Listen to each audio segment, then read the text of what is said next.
Ikutilah siaran khusus Ramadan melalui Pro 1 RRI Bukit Tinggi di 97,2 FM, kanal informasi dan inspirasi. Bersama ustadz-ustadz yang tidak asing lagi di program Serasi Sore Bicara seputar Islam. Disiarkan secara langsung setiap hari mulai pukul 17 sampai dengan pukul 17:45 waktu Indonesia Barat.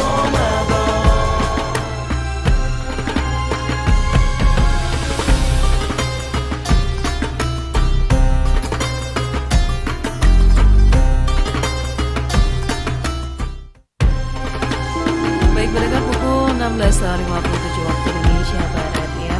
Di sore hari ini masih dengan ragam lagu Indonesia ya. Dalam nanti pukul 17 kita akan bersama dalam program acara Serasi ya. Yang kali ini tentu kita akan mengantar lagi nih topik-topik menarik. Dipastikan ya Anda bersama kami Pro 1 RRI.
Selanjutnya kami hadirkan ke ruang dengar Anda program acara kita di sore hari ini dalam program acara khusus Ramadan Serasi. Pro 1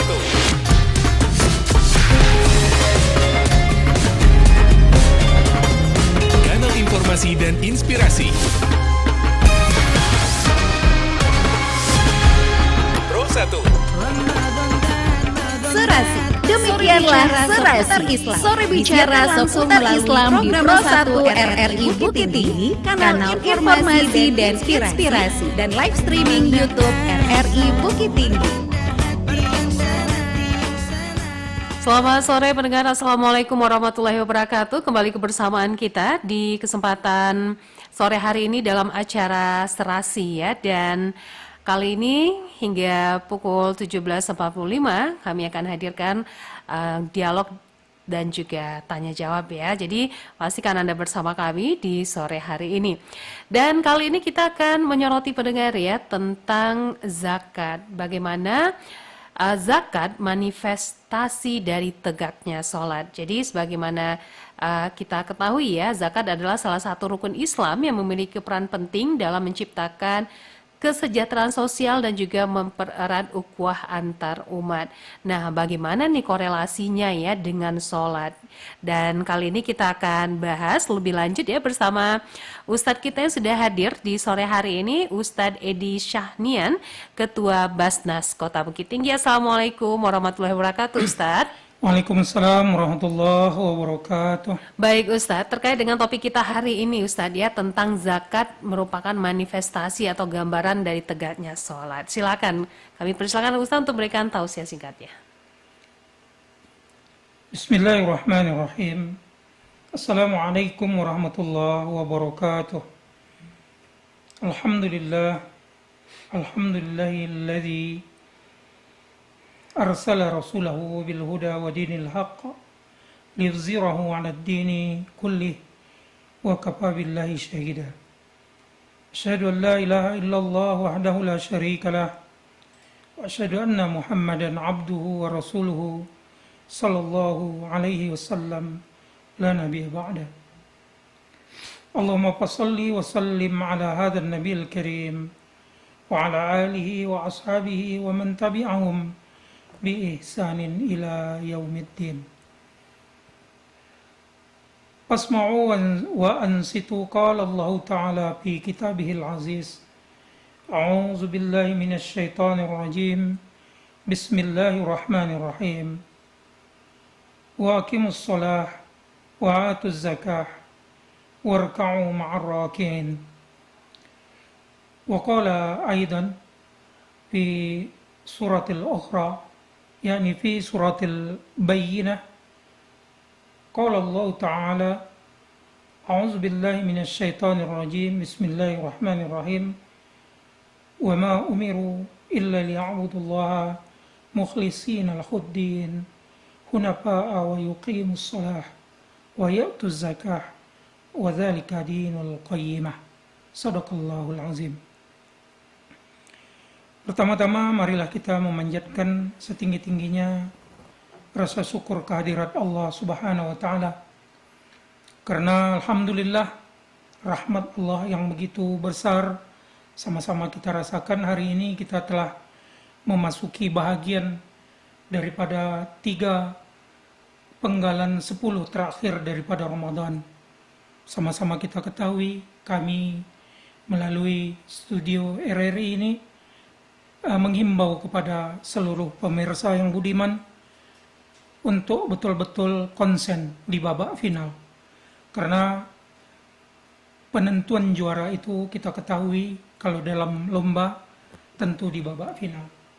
Jangan sampai 10 terakhir daripada ibadah yang kita lakukan ini kita menjadi orang yang kalah. Kita menjadi orang yang tidak masuk dalam kategori berhasil melaksanakan Siyam Ramadan. Inilah yang kita maksud. Apa pernah Rasulullah SAW dalam hadis menjelaskan bahagian daripada ragimul anf, yakni orang yang celaka itu adalah orang yang datang Ramadan kepadanya tetapi dosa dan segala macam kesalahannya tidak diampuni oleh Allah Subhanahu wa taala. Selanjutnya salawat dan salam buat baginda Nabi Muhammad sallallahu alaihi wasallam, uswah dan qudwah kita bersama dalam menapaki kehidupan kita, baik di dalam mengerjakan seluruh polarisasi ibadah, karena kita ketahui polarisasi ibadah itu tidaklah yang khas atau mahdah saja, tetapi seluruh bahagian daripada proses kehidupan kita. Apakah kita itu bekerja, apakah mulai daripada bangun tidur sampai kita tidur kembali, apakah kita itu berprofesi sebagai pegawai, apakah kita berprofesi sebagai petani atau sebagai orang yang mengusahakan jasa, seluruhnya bahagian-bahagian itu adalah bahagian-bahagian yang diatur oleh Islam, dan apabila mengikuti bahagian daripada syariat Islam, bahagian-bahagian tersebut tentu bernilai ibadah. Inilah yang kita maksud mengikuti sunnah Nabi Sallallahu Alaihi Wasallam. Para pemirsa yang budiman, ada 2 penggalan ayat yang kita bacakan daripada 2 surah yang berbeda. Pertama pada surah Al-Baqarah, yang kedua pada surah Al-Bayyinah, di mana di situ Allah Subhanahu wa taala memberikan wahyunya, memberikan amaran daripada wahyunya di dalam surah Al-Baqarah itu. Salah satunya Allah menjelaskan kepada kita, wa aqimus shalah wa atuz zakah warka'u ma'ar raki'in. Pemirsa yang budiman, di dalam bahasa bahwa pengertian aqim aqimis shalah, yang berasal daripada kata qoma, yang artinya tegak.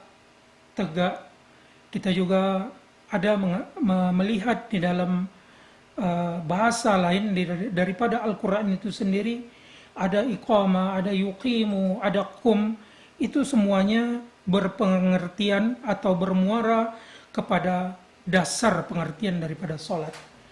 Sedangkan aqimu itu bukan sekedar qum di dalam bahasa, tetapi aqimu itu lebih daripada itu. Lebih daripada itu maksudnya seseorang itu bukan saja secara fardiyah mengerjakan sholat menurut kaifiat, baik itu mulai daripada takbir sampai salam, tetapi lebih daripada itu maksud daripada kata-kata aqimu. Kata-kata aqimu di situ adalah sesuatu yang dikerjakan itu tentu lebih dahulu dipahami, kemudian dari pemahaman itu maka bisa mengontrol seluruh bahagian-bahagian yang ada di dalam diri orang yang mengerjakan sholat. Orang yang mengerjakan sholat yang paham bahwa apa yang dia bacakan itu akan teraplikasi di dalam kehidupan sehari-hari. Bukankah kita itu berjanji kepada Allah Subhanahu wa taala? Ketika kita bertakbir, kita membesarkan Allah Subhanahu wa taala. Sampai salam pun kita mengucapkan salam kepada bahagian daripada sebelah kanan, kemudian kita salam juga kepada bahagian yang sebelah kiri. Seluruhnya itu bahagian daripada pengertian yang kita maksud daripada kata-kata aqimus shalah. Jadi seseorang yang memahami pengertian aqimus shalah itu, dia akan membuktikan bahagian apa yang dia pahami dengan sholat yang dia kerjakan itu terbawa di dalam kehidupan sehari-hari, artinya di luar sholat. Di luar sholat itu bukan dia sholat, tetapi bahagian yang dia pahami di dalam janjinya, dalam bacaannya, dalam kepatuhannya kepada Allah, baik itu kaifiat, karena seluruhnya, bapak-bapak, ibu-ibu pemirsa RRI Pro 1 yang budiman, seluruhnya mempunyai aplikasi di dalam kehidupan atau cerminan di dalam kehidupan, baik itu daripada mengangkat tangan sampai kita ruku, sampai melipat tangan itu, ya, yang seluruhnya itu punya arti. Karena kita ketahui melipat tangan itu, bapak-bapak, ibu-ibu hadirin wa hadirat, pemirsa acara serasi yang kami hormati, melipat tangan itu kan tangan kiri yang ditutup. Bahagian dari pemahaman tangan kiri yang ditutup itu, tangan kiri ini kan kita ketahui bahagian daripada kesalahan, bahagian daripada dosa yang pernah kita kerjakan. Maka ketika seseorang itu sholat, dia akan meletakkan tangan kanan di atas kiri. Inilah bahagian daripada pemahaman, di mana tangan kanan ini suka mengerjakan yang soleh, yang baik-baik, karena kiri suka mengerjakan yang salah. Kita ketahui lawan daripada kata-kata soleh tentu salah. Jadi orang yang sholat memahami bahagian-bahagian kaifiat ini, inilah letak daripada kekhusukan ibadah sholat. Baik itu memahami seluruh kaifiat, mungkin juga seterusnya memahami apa yang dibaca. Kan karena kita harus memahami bahagian bacaan-bacaan itu seluruhnya adalah doa. Salah satunya tentu ada janji kita. Bagi kita yang membaca Allahumma ba'id, atau bagi kita yang membaca wajjahtu wajhiya lilladzi fataras samawati wal arda, ini adalah bahagian-bahagian janji. Tapi kenapa kita ketika kita tidak lagi atau di luar daripada ibadah fardu yang kita kerjakan, hal ini tidak terbawa di dalam kehidupan kita? Berkata kita tidak ingat bahwasanya pengawasan Allah Subhanahu wa taala terhadap perkataan-perkataan kita. Kadang-kadang talonsong, kadang-kadang melepas, kadang-kadang ada bual yang tak patut kita sampaikan kepada orang, begunjing segala macam. kita sampaikan hal-hal sebenarnya kalau kita memahami apa yang kita katakan di dalam kita mengerjakan sholat, tentu ini akan teraktualisasi di dalam kehidupan sehari-hari. Begitu juga kalau kita orang-orang ketika masa sekolah di pondok terhadap masalah wa'atuz zakah. Kenapa aqimis sholah kemudian dihubungkan dengan kata waw atau dengan huruf waw dengan solat waqimus sholah wa'atuz zakah. Juga tadi kita bacakan di dalam surat Al-Bayyinah di mana wa ma umiru illa liya'budullaha mukhlishina lahuddin hunafa'a wa yuqimus sholata wa yu'tuz zakah. Bahagian ini juga ada huruf waw. Kalau kita sekolah di pondok dulu, waw ini dijelaskan oleh guru qawaid kita. Waw ini adalah waw atap. Para pemirsa yang budiman, waw atap ini adalah waw yang menghubungkan kata yang pertama dengan kata yang kedua. Artinya kata pertama berjalin berkelindan dengan yang kedua. Yang kedua tidak bisa tegak begitu saja kalau tidak punya landasan daripada kata yang pertama. Kan kita tahu bahwa zakat yang artinya bersih itu yang memberikan bahagian daripada harta tertentu kepada orang-orang tertentu menurut syariat Islam. Itu pengertian daripada zakat. Dan zakat itu harus diambil dari bahagian-bahagian yang bersih. Bahagian-bahagian yang bersih. Tidak bisa zakat itu diambil dari bahagian-bahagian yang dilarang oleh Allah Subhanahu wa taala. Korupsi misalnya, itu tidak bisa dizakatkan. Ya, atau dulu pernah ada pemirsa bertanya masalah ternak anjing bagaimana, ternak burung bagaimana. Karena itu bahagian yang tidak ditetapkan daripada bahagian yang dibenarkan oleh Allah Subhanahu wa taala, maka bahagian-bahagian yang ditanyakan itu tidak termasuk bahagian-bahagian yang dibolehkan atau yang dihalalkan untuk dizakatkan. Jadi kembali kita kepada waw tadi, artinya seseorang memahami sholat itu sekaligus dia paham tentang masalah nafkah, tentang masalah yang berhubungan dengan bagaimana kebersihan. Kalau sholat tentu kebersihan jiwanya. Sedangkan zakat ini adalah kebersihan daripada apa yang diusahakannya. Di dalam bahasa yang ada di dalam Al-Quran perlu kita garis bawahi bahwa bukan perintah ini seluruh bahagian daripada kita orang-orang Islam dapat mengeluarkannya, tetapi yang dimaksud di sini motivasinya. Motivasi berusaha itu. Kadang-kadang kan ini yang kita lihat pada polarisasi masyarakat berusaha itu, motivasi yang dia letakkan, ya sekedar hidup.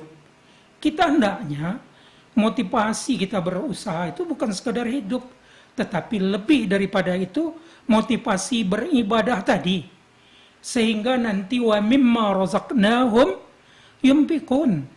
Bahagian daripada harta yang diberikan oleh Allah Subhanahu wa taala itu karena diri ini ingin bersih, karena apa yang diusahakan dimakan ingin bersih, maka bahagian itu sebenarnya tidak perlu lagi diingatkan atau berbusa-busa mulut daripada ulama, daripada mubalik menyampaikan bahagian-bahagian yang diperlukan ini baru bisa dibayarkan. Kaum muslimin, pemirsa RRI yang budiman, berbicara mengenai zakat, kita tidak berbicara masalah, walaupun masalah angka-angka ini perlu, tetapi yang lebih penting di dalam masalah ini, ya tentu urgensinya adalah iman. Sebab sholat pun itu juga bisa ditegakkan oleh orang beriman.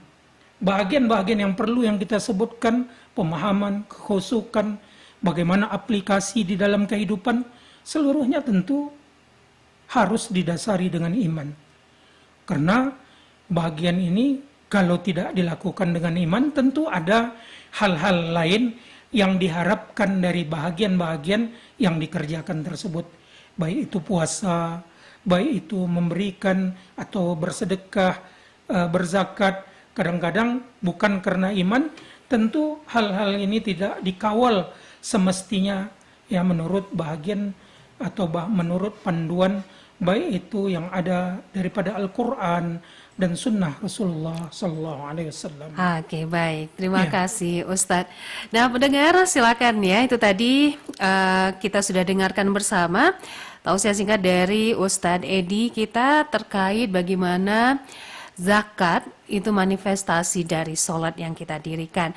Kami tunggu atensi Anda di 0811 6699 480. Kita terima yang pertama, Ustadz ya. Assalamualaikum. Halo. Halo, assalamualaikum. Halo. Ya, halo, assalamualaikum, Pak. Halo. Halo. Halo. Halo. Oke. Ya, Pak. Mungkin ada kendala, Ustadz. Ya, silakan dicoba lagi, Pak, di 0811 6699 480. Kami tunggu atensi Anda pendengar ya di sore hari ini ya. Nah, Ustadz tadi kan dinyatakan bahwa ada manifestasi, ada gambaran dari sholat yang kita tegakkan. Jadi kalau misalnya nih Ustadz ya, kalau sholat kita itu kurang, maksudnya mungkin kurang tumakninah atau barangkali kurang bagus, nah ini juga akan berpengaruh ya dengan zakat ini Ustadz? Kalau tumakninah atau misalnya kurang bagus lah sholatnya atau masih bolong-bolong sholatnya gitu Ustaz. Apalagi itu. Apalagi gitu ya. Apalagi itu. Kalau itu tentu apa yang diingatkan dari pentingnya zakat tentu agak tercover mungkin bisa. Ya, tetapi tentu ada tendensi lain sebab memang sholat tadi itu memang berpengaruh terhadap diri seseorang itu dalam tentu mengelola diri, kemudian tentu dalam hidup kalau dia berharta tentu mengelola hartanya. Nah, jadi artinya kalau tegaknya sholat itu tadi sudah kita garis bawahi, nggak perlu lagi diketuk-ketuk. Nggak perlu lagi diketuk-ketuk, dipakai surat edaran segala macam atau disorak-sorakkan dari masjid. Ini kadang-kadang ini yang menjadi dilema di dalam masyarakat ya, seolah-olah zakat yang begitu perlu, yang kita ketahui hadis Rasulullah Sallallahu Alaihi Wasallam apabila bahagian ini tidak dikeluarkan ya bagi harta seseorang yang telah cukup nisabnya, nanti yang tidak dikeluarkan ini akan memberikan mudarat kepada seluruh usaha yang dia lakukan. Baik apakah dia itu berternak, baik itu dia bertani, taninya lumpuh, taninya tidak menghasilkan tumpul. Atau rugi terus ya Ustaz. Ya, rugi terus, ya, ternaknya mati atau nanti kebakaran, atau dia punya tabungannya dimaling orang. Ini yang perlu dipahami oleh kita tadi, karena sholatnya seperti tadi, maka hal ini terjadi. Tapi kalau sholatnya betul-betul baik, hal-hal yang baik ini tentu bisa dinikmati oleh orang yang menegakkan dan membayarkan zakat. Oke, baik, kita terima. Halo, assalamualaikum. Iya. Salam. Iya, dengan Bapak siapa Pak? Kembali dengan Uda John Al-Amin dari Dua Punggai KKS Pariaman. Oke, Uda John di Pariaman. Silakan pertanyaannya, Uda John. Iya, ini dengan Mbak Dila ya? Iya. Pak Ustaz Taufik. Bukan, dengan Pak Ustadz Edi Sahnian. Oh, Edi Sahnian. Iya, Ketua Basnas Kota Bukit Tinggi. Baik. Jadi begini Pak Ustadz Edi Sahnian ya. Iya. Pertama sekali tadi kan kita membahas masalah zakat ini. Nah, tadi Pak Ustadz sudah apa akibatnya dan apa manfaatnya, kan begitu. Yang saya tanyakan sekarang, kalau di alam barzah, apa pula ini fungsinya Pak Ustadz, sholat dan zakat ini? Jadi ini yang saya tanyakan, apakah fungsinya juga besar ini kalau di alam barzah? dan Pak Ustadz. Terima kasih. Assalamualaikum warahmatullahi Waalaikumsalam warahmatullahi wabarakatuh. Berarti fungsi sholat ini ya Ustadz ya. Iya. Dan zakat ini di alam barzah katanya. Silakan Ustadz. Terima kasih atas pertanyaannya ini. Alhamdulillah kita di dalam memberikan jawaban ini tentu kita mempunyai kaidah-kaidah yang ada baik itu daripada Al-Quran dan Sunnah. Mengenai pertanyaan Bapak yang berasal dari Pariaman ini, apakah ada faedahnya di alam barzah? Ya tentulah. Kan kita ketahui bahwa ada hadis Rasulullah SAW menjelaskan, idza mata ibnu Adam, apabila mati anak cucu daripada Adam ini, maka inqata amaluhu, maka putus seluruh bahagian-bahagian usahanya itu. Bahagian-bahagian usahanya itu seluruhnya putus pada hari kematiannya itu. Kemudian yang akan menerangi, yang akan sampai ke kubur seseorang itu salah satunya bahagian sedekatin jariyah. Sedekatin jariyah ini pengertiannya para pemirsa yang budiman, seluruh bahagian daripada pemberian secara umum namanya sedekah. Apakah itu nafkah, ya, apakah itu zakat. Inilah yang akan menemani seseorang itu ketika dia berada di dalam kubur yang dimaksud oleh Bapak yang menanyakan dari Pariaman itu. Kan ada 3. Pertama tentu adalah doa anak yang soleh. Kemudian sedekatin jariyah, ya, doa yang soleh ini yang artinya anak ini berdoa selalu untuk orang tuanya. Jangan berdoa itu ketika ada acara-acara saja. Iya, sekali setahun Ustadz ya. Sekali. Jelang puasa.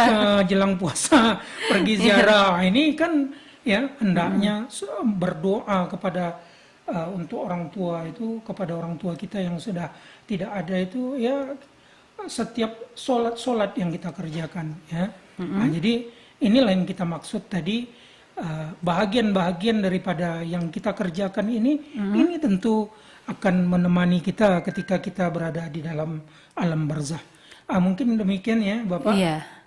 Silakan pendekat, kami masih tunggu atensi Anda ya di 0811 6699 Nah, Ustadz, ada nih orang yang tidak pernah sholat tapi dia rajin zakat. Nah, tapi kita akan bahas setelah yang berikut ini. Kita terima dulu ya Ustadz ya. Silakan. Halo, Assalamualaikum.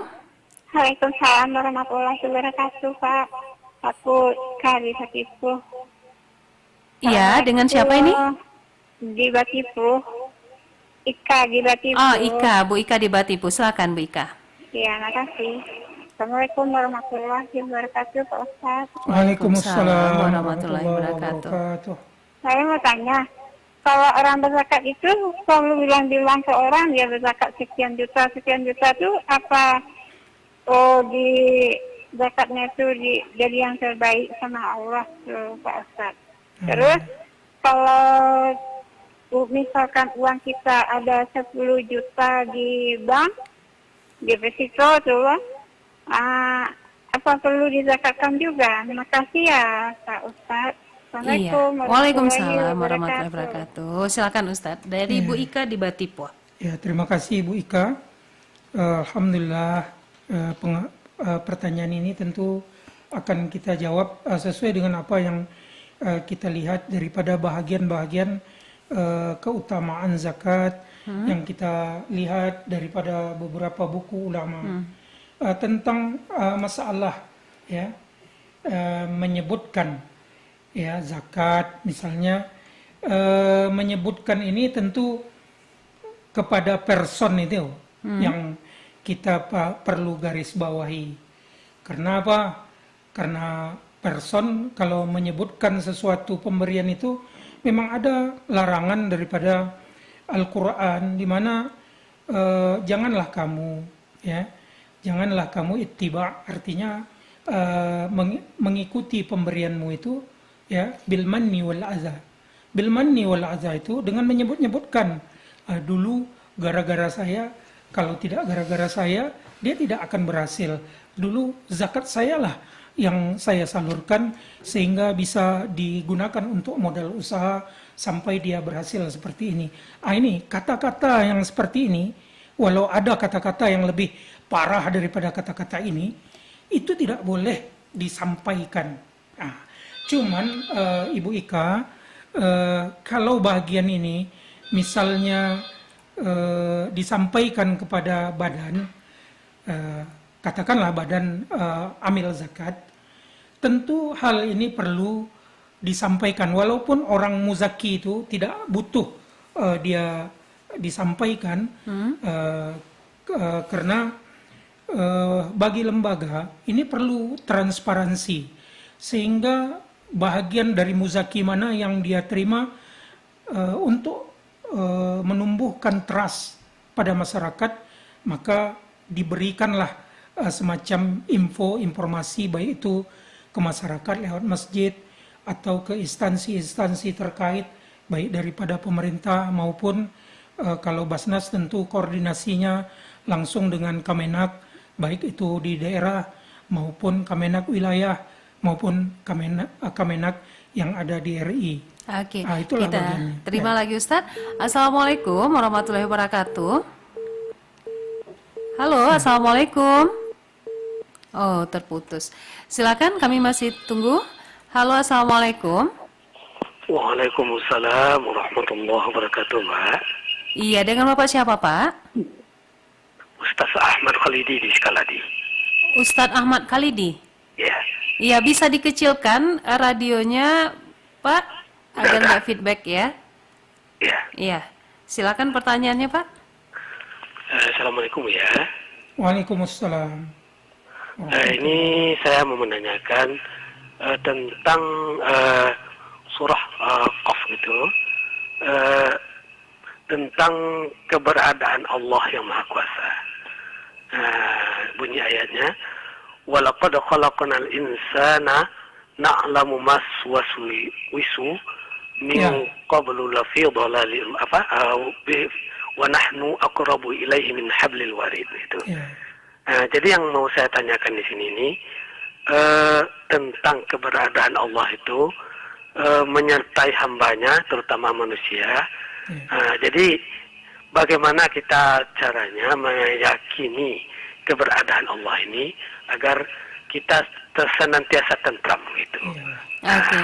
Terima kasih ya Ustadz. Assalamualaikum warahmatullahi wabarakatuh. Waalaikumsalam warahmatullahi wabarakatuh. Silakan. Tentang ini tentu kita informasikan kepada Ustadz, materi kita hari ini Tentang zakat. ya tentang zakat, tapi bolehlah Agak sedikit keluar iya, dari topik iya. ya Ustadz ya. bukan mudah-mudahan enggak, tetapi dari surah Al-Bayyinah tadi kan ada kata-kata mukhlis. Mukhlis itu asal katanya daripada ikhlas, ya, mukhlas, ya, ikhlas. Kemudian ada kata-kata muhsin yang berasal daripada kata Hasan atau orangnya itu disebut muhsin. Kemudian ada ihsan. Jadi pengertian daripada ihsan tadi, kalaulah kita paham, maka apa yang dirasakan seperti ayat yang dibacakan Ustadz tadi, min hablil warid, artinya Allah itu dekat, kedekatan Allah itu samada, Allah itu dekat sebagaimana dekatnya urat leher seseorang. Dari kata-kata ihsan tadi yang kita pahami daripada hadis Rasulullah SAW, supaya kita merasakan bagaimana dekatnya Allah Subhanahu wa Ta'ala. Bukankah ihsan itu anta'budallah ka'annaka tarahu fa illam takun tarahu fa innahu yaraka. Berubudiyahlah kamu kepada Allah. Berubudiyah kepada Allah itu seakan-akan kamu dilihat oleh Allah Subhanahu wa Ta'ala. Bagian daripada pengawasan ini kalau kita rasakan, ini dapat kita merasakan kedekatan oleh Allah Subhanahu wa Ta'ala. Dan hadis berikutnya itu, jika ya kamu tidak, artinya Allah itu selalu memperhatikan kamu.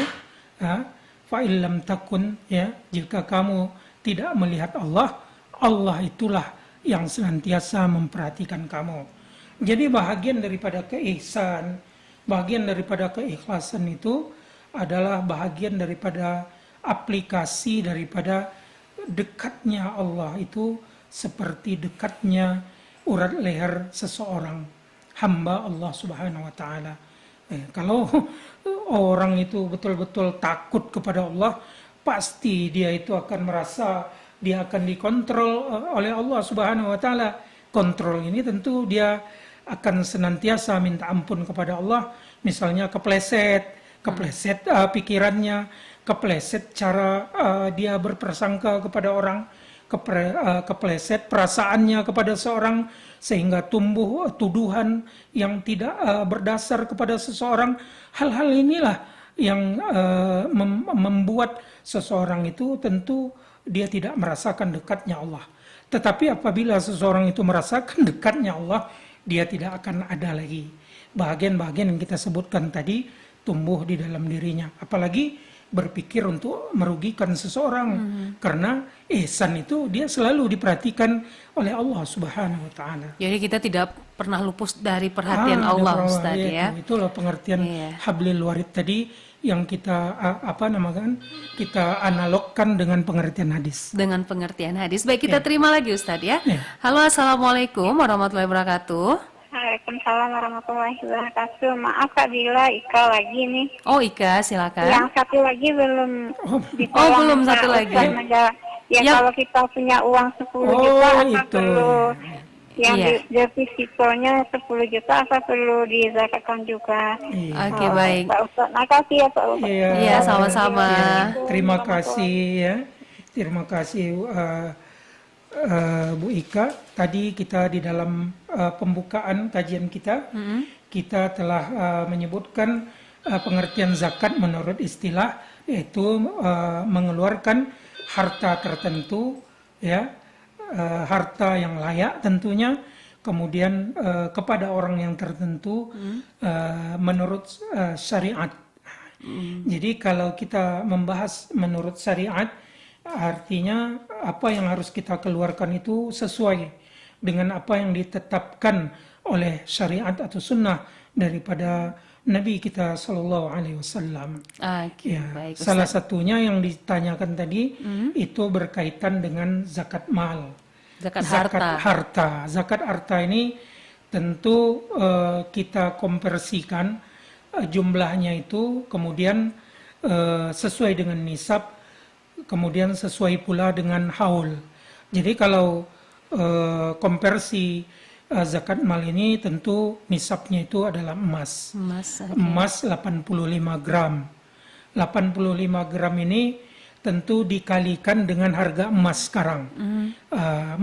Satu emas itu berapa gram misalnya. Segitulah jumlah atau konversi daripada zakat yang harus dikeluarkan. Dan itu punya syarat.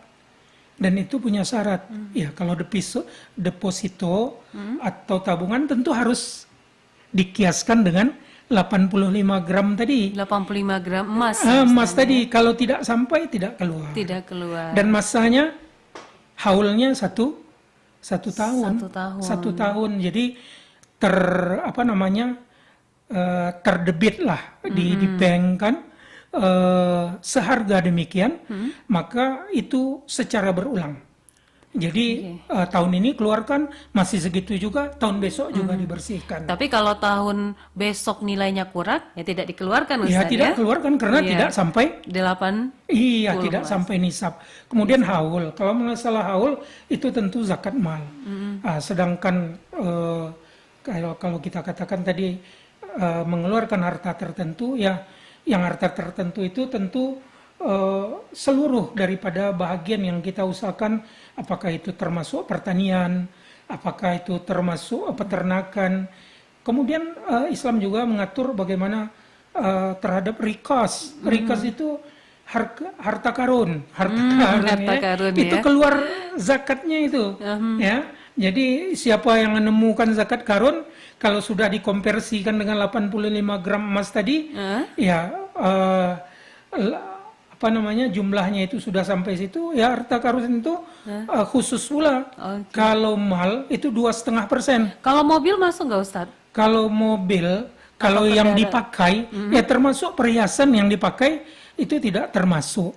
Tetapi kalau mobil itu sudah misalnya kita punya PO, ya kan, sudah bagian daripada investasi, itu termasuk hal yang harus dibersihkan. Tapi kalau dipakai enggak ya Ustaz? Iya, kalau dipakai ya enggak. Enggak. Emas itu kalau niatnya untuk investasi, itu harus dikeluarkan. Tetapi hanya untuk dipakai, itu tidak. Sebagai wanita, ya itu. Tapi misalnya tuh nilai perhiasannya sudah 85 gram emas. Iya, kalau dia pakai, ya, tapi kita tak mungkin melihat orang membawa-bawa. Tapi kan ada juga sebagian itu yang suka seperti itu. Yang besar-besar emasnya. Ya, bolehlah kalau untuk menghindari dia membayar zakat, ya kan, dia pakai dia tiap hari. Tapi kita belum pernah lihat. Belum pernah lihat ya. Tapi tetap juga disimpan. Jadi yang diminta dikeluarkan 2,5%, hanya 2,5% minimal, ya. Nah, ini yang kita harus pahami. Tapi inilah yang paling penting ini, Bu Ika. Kita berbicara mengenai zakat, itu bukan berbicara angka-angka, tetapi berbicara kadar iman yang ada di dalam diri seseorang. Dengan kata lain, kita nggak boleh hitung-hitungan dengan Allah, Ustaz. Karena matematikanya kita dengan matematikanya Allah itu berbeda. Ya Allah. Baik, kita terima lagi Ustaz. Assalamualaikum. Ya, waalaikumsalam. Waalaikumsalam. Iya, dengan Bapak siapa, Pak? Ini dari Bang Togar ini, Gar. Oh, Bang Togar. Silakan Bang Togar. Enggak lari dari temanya nih, Ustaz. Ya, Bang Togar. Ya. Bagaimana kalau kita demam tinggi atau panas, gimana yang terbaik? Tayamum gitu ya. Wah, ya. Ini sholat ya. Iya, mulai sholat. Ya, mau kasih. Baik, Bang terima Togar. kasih Bang Togar pertanyaannya. Lagi demam tinggi, nggak bisa kena air Ustaz. Apakah boleh tayamum gitu? Ya, boleh lah. Boleh Ustaz ya? Boleh lah. Ya, fatayammamu. Ya, sa'idan. Ya, sebab bagian daripada kebersihan itu salah satunya tayamum. Terlebih-lebih lagi ketika kita ingin sholat. Bukan saja demam, Bang Togar. Bang Togar luka misalnya. Tidak boleh kena. Iya, atau 2020 dulu orang kena virus itu, sehingga tidak banyak berinteraksi. Ya tayamum lah tuh. Ya tak mungkin dia berinteraksi keluar sehingga nanti virus yang ada di badannya itu tersebar kepada orang lain. Ya boleh. Boleh Ustaz ya. Oke, kita terima lagi Ustaz. Assalamualaikum. Waalaikumsalam, Bu. Iya, dengan Bapak siapa, Pak?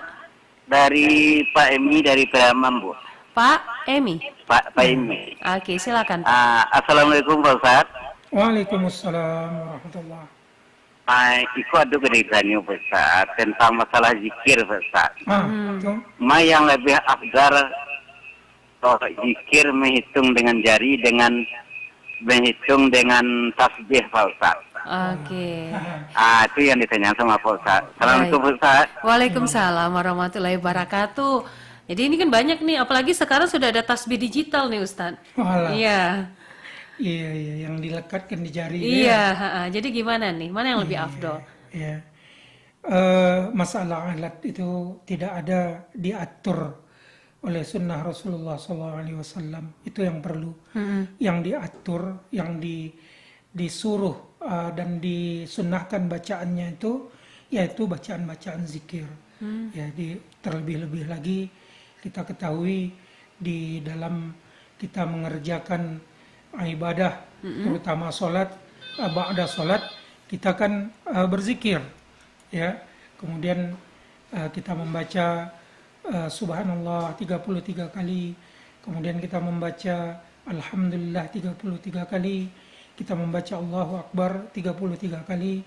Bacaan-bacaan seperti ini dan bacaan-bacaan lain, inilah yang dimaksud dengan zikir yang disuruh, yang disunnahkan oleh Rasulullah SAW. Ya, termasuk apa yang kita sebutkan, misalnya ini secara bukan di tempat yang khusus. Kalau tadi kan kita katakan sholat tempat yang khusus. itu misalnya kita terpijak duri, atau kita masuk terpleset, atau masuk kita dalam lubang, itu kan ada zikir yang diatur oleh Rasulullah SAW. Apa yang dibaca? Baca istighfar, baca misalnya kita melihat suatu keajaiban, kita membaca la haula wala quwata illa billahil aliyil azim, juga itu bagian daripada zikir. Ketika kita mendapat musibah, atau saudara yang kita dengar mendapat musibah ini bukan kematian saja, tetapi musibah yang terefek daripada orang yang menerima musibah, juga kita disuruh berzikir membaca innalillahi wa inna ilaihi raji'un. Oke Ustadz. Baik Ustadz, untuk satu penelpon terakhir ya. Assalamualaikum. Waalaikumsalam warahmatullahi wabarakatuh. Sore bicara seputar Islam. Oke, silakan Uncu. Dengan Ustadz siapa nih? Dengan Ustadz Edi. Halo, assalamualaikum warahmatullahi wabarakatuh. Ustadz Edi. Halo, Ustadz Edi dari Uncu Divo di Nomsku Kota Solo. Ustadz Edi, apa tema tadi nih? Tentang zakat manifestasi dari sholat. Zakat manifestasi sholat. Iya. Dengan apa kita boleh berzakat, terutama zakat fitrah? Apa uang, apa makanan? Kalau iya uang, berapa besaran uangnya boleh? Atau kalau makanan, berapa besar makanan yang kita keluarkan? Kepada siapa kita berzakat fitrah gitu? Oke, yang baik. terbaiknya. Itu satu pertanyaan lagi, hal-hal yang membatalkan puasa, boleh nggak kita keramas di siang hari, atau mengorek hidung, mengorek telinga, potong kuku, dan potong kumis? Itulah hal-hal yang membatalkan puasa. Dua pertanyaan saya sudah jelas, Uni dan Ustaz Edi. Iya, terima kasih Uncu. Terima kasih banyak. Assalamualaikum warahmatullahi wabarakatuh, Uni dan Ustaz Edi. Iya, waalaikumsalam warahmatullahi wabarakatuh. Jadi ada dua nih pertanyaan Ustaz ya. Jadi yang pertama itu terkait tentang zakat fitrah. Boleh pakai uang Ustadz ya? Ya, tunggu dulu. Kita sebenarnya ini Uncu nih apa namanya? Telajaan ya. Telajaknya ini maksudnya insya Allah nanti di pertemuan hari minggu depan itu kita akan memberikan kajian zakat fitrah itu secara khusus. Khusus ya. Artinya kita juga akan melihat bagaimana konversi yang berkaitan dengan jumlah, karena kita sebagai badan amil zakat sampai sekarang belum ada namanya menyatakan boleh atau tidak boleh pakai uang, ya, karena tentu kita lebih mengutamakan bagaimana sunnah. Bagaimana pendapat daripada ulama, ya, ulama mana? Tetap saja ulama itu dia mengkiaskan, tidak mengkiaskan kepada uang, tetapi kita tentu dari badan amil zakat kita menjelaskan kepada umat bahwa kebutuhan pokok itu adalah bahagian utama daripada keluarnya zakat fitrah seseorang. Nanti misalnya di rumah masak beras apa sebagai bahan pokok yang dimakan sehari-hari. Ini yang kita jumlahkan. Jadi kalau liter atau besaran daripada zakat fitrah itu pribadi itu kan kita tahu secara apanya 2,5 kilogram sampai 3 kilogram. Jadi beras yang kita makan itu tentu kita kali dengan kiloan batasan zakat fitrah yang harus kita keluarkan per diri. Iya, nanti akan dibahas lebih lanjut minggu depan ya Ustaz. Insya Allah. Dan untuk singkat saja nih Ustaz tentang pertanyaan kedua dari Uncu tadi, itu apakah misalnya kumur-kumur siang hari, keramas siang hari, atau membersihkan telinga itu membatalkan puasa atau tidak Ustaz? Ya, yang jelas pengertian daripada al-imsak minal muftirat, ya, menahan diri dari yang membatalkan itu. Iftar itu kata yang diambil daripada istilah makan. Diambil daripada istilah makan. Jadi kalau dalam bahasa Arab, kalau makan pagi itu, sarapan, namanya tanawwalul futur. Ya, tanawulul fatur itu terambil dari kata iftar. Jadi sesuatu yang dimakan. Jadi kalau potong kumis, cabut uban, potong kuku, itu kan tidak ada rongga daripada bagian yang harus dimasukkan makanan tersentuh, ya tidak batal lah. Tidak batal, Ustaz ya. Baik pendengar, tanpa terasa kita sudah berada di penghujung kebersamaan kita ya di acara kita di Serabi untuk edisi hari ini tentang bagaimana salat ya menjadi manifestasi tegak zakat menjadi manifestasi tegaknya salat bersama Ustadz Edi Syahniat. Dan Ustadz, nanti kita langsung kuis ini Ustadz ya. Oke, jadi pendengar Anda bersiap-siap ya, kita akan buka kuis sesaat lagi di 0811 6699 480. Serasi, sore bicara seputar Islam, disiarkan langsung melalui program 1 RRI Bukit Tinggi, kanal informasi dan inspirasi. Baik pendengar, kuis ini. Baik pendengar, saat lagi kita akan adakan kuis untuk edisi sore hari ini.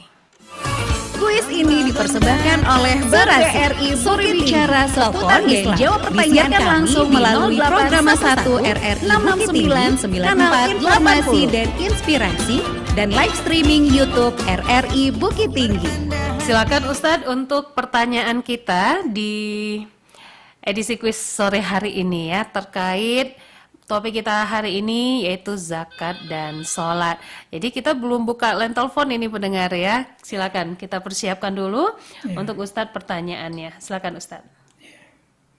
Assalamualaikum warahmatullahi wabarakatuh. Untuk kuis hari ini di Pro 1 acara Serasi, kita sampaikan pertanyaannya tentang sebutkan dalil yang kami bacakan tadi. Sumbernya itu berasal dari surah apa? Pertama surah Al-Baqarah, yang kedua surat Al-Baqarah, yang kedua surat Ali Imran, B surat Al-Imran, yang ketiga surat An-Nisa, C surat An-Nisa. Jadi itu dia pertanyaannya pendengar ya. Bisa diulangi lagi Ustadz? Ya, sebutkan dalil daripada surah apa tentang materi yang kita sampaikan tadi, tentang zakat.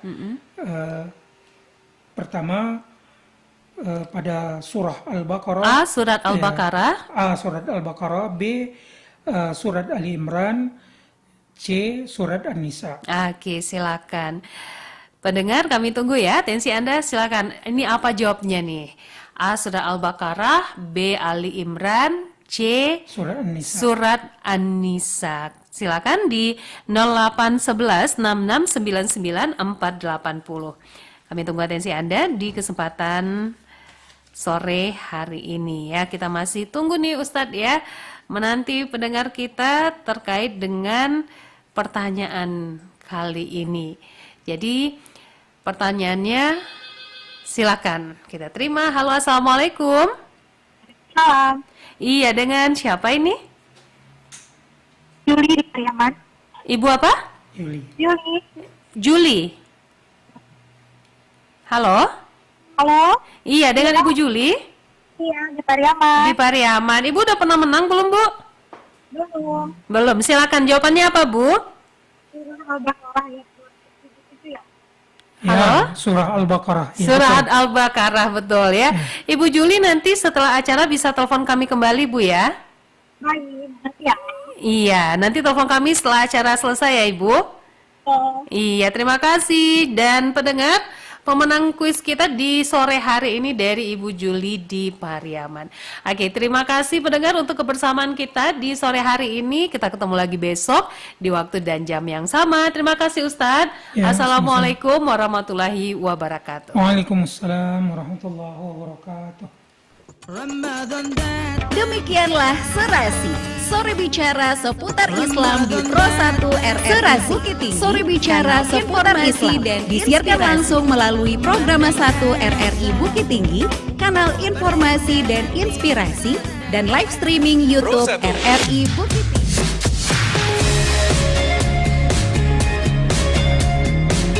informasi dan inspirasi. Pro 1